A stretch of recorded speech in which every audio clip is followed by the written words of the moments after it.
Pt.3. Then came the night that changed everything. We were working late on a project proposal, just the two of us in the office. You know, Amy said suddenly, for someone so smart about business, you're really dumb about some things. What do you mean? She looked me right in the eyes. I've been waiting 2 years for you to ask me out. I just sat there like an idiot. Finally managed to say, I'm not good enough for you, Amy. There's stuff about me you don't know. Try me, she said. So I just told her everything about Beth, about the lies, about being homeless. Kept waiting for her to look disgusted or scared. Instead, she started crying. Then she got mad. Not at me. At Beth and my dad. Those horrible people, she said. How could they do that to their own son? Then she kissed me. Just reached across the desk and kissed me. And yeah, that's how Amy and I finally got together. But life has a way of bringing up the past when you least expect it. Amy and I got married pretty quick after we started dating. Her family was amazing. They actually treated me like a son. We had our first kid, a boy, and bought this really nice 5-bedroom house in a good neighborhood. Life was perfect. Then, about 3 months ago, I was scrolling through Facebook at work and see this friend request.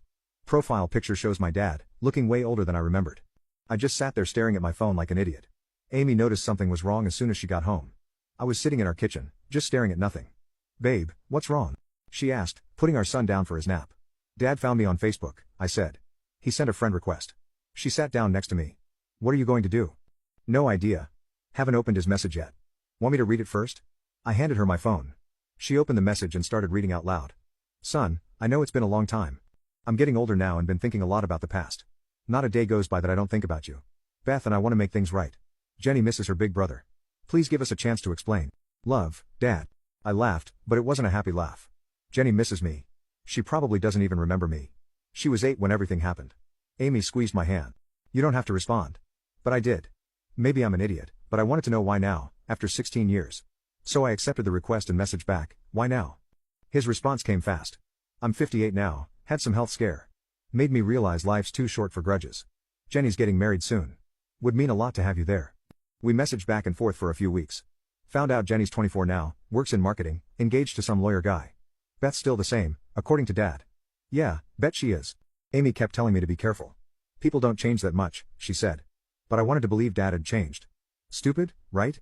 They asked to visit. Amy said it was my choice, but she'd support whatever I decided. So I said yes. Big mistake. They showed up on a Saturday morning. Dad looked old, like really old gray hair, walks with a slight limp. Beth looked exactly the same. Actually still had that fake smile. Jenny had grown up, looked even more like Mark now, but nobody seemed to notice except me. The first few minutes were awkward. Nobody knew what to say.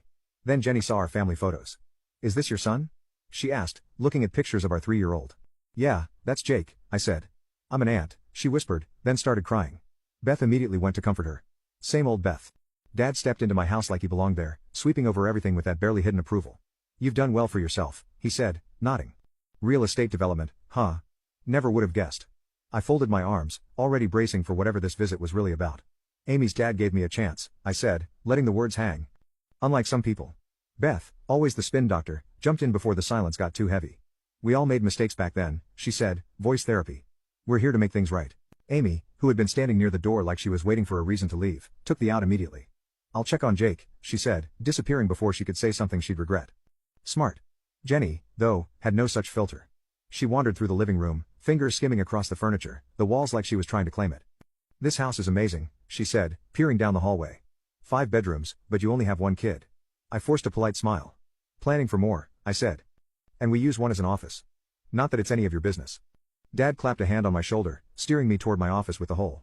Let's talk, man, he said, making it a demand. That should have been my first warning. He sank into my chair like he owned it.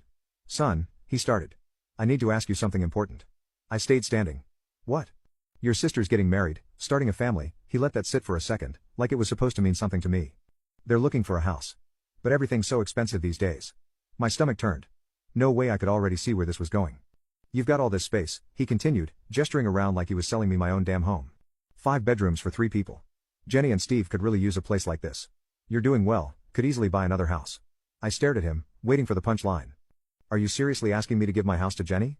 Well, not give exactly, he said, like that somehow made it better. Maybe sell it to them cheap.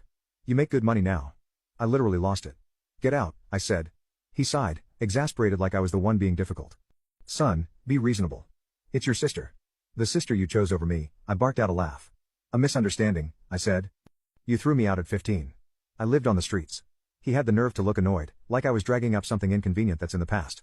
Jenny needs, he said. Jenny needs. My voice rose, my hands curled into fists at my sides. What about what I needed?